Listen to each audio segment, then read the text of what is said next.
पंकजा मुंडे, सदाभाऊ खोत, परिणय फुके तसंच योगेश टिळेकर आणि अमित गोरखे या 5 जणांना विधान परिषदेची उमेदवारी देण्यात आलेली आहे। पंकजा मुंडे यांचा राजकीय वनवास संपतोय आणि पंकजा मुंडे यांना विधान परिषदेवर अखेर उमेदवारी या ठिकाणी देण्यात आलेली आहे। पुन्हा एकदा विनायककडे जाऊयात। विनायक, आतापर्यंत बऱ्याचदा विधान परिषदेसाठी ज्या वेळेला उमेदवार दिले जात होते पंकजा मुंडे यांचं नाव आघाडीवर असायचं, मात्र ऐनवेळी त्यांचा हिरमोड व्हायचा।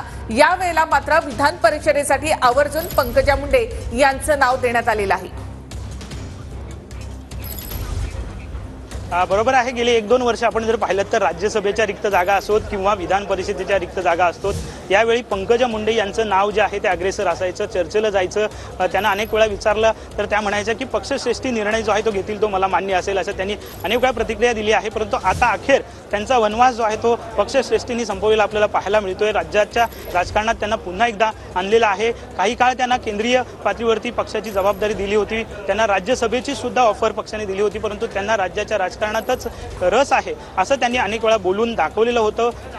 आणि त्यानंतर आता अखेर निर्णय जो आहे तो पक्षश्रेष्ठींनी घेऊन विधान परिषदेची माळ जी आहे आमदारकीची उमेदवारी पदाची ती या ठिकाणी टाकलेली पंकजा मुंडे यांच्या गळ्यात पाहायला मिळते। आणि भविष्यात पंकजा मुंडे यांचा भाजपला विधान परिषद निवडणूक पार पडल्यानंतर विधानसभेसाठी याचा फायदा जो आहे तो होऊ शकतो असं बोललं जात आहे। नक्कीच विनायक, दूर गेलेला ओबीसी समाज जो आहे, वंजारा समाज जो आहे तो त्या निमित्तानं एकवटेल पंकजा मुंडे यांच्या रूपाने, असं वाटतं का?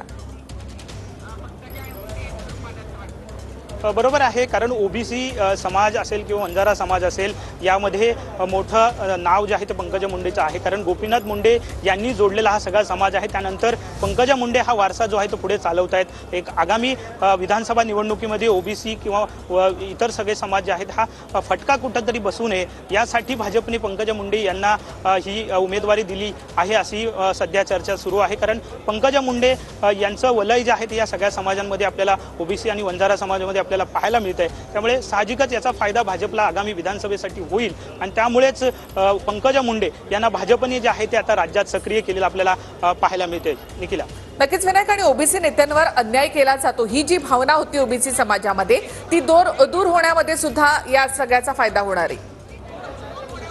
विनायक, थोडं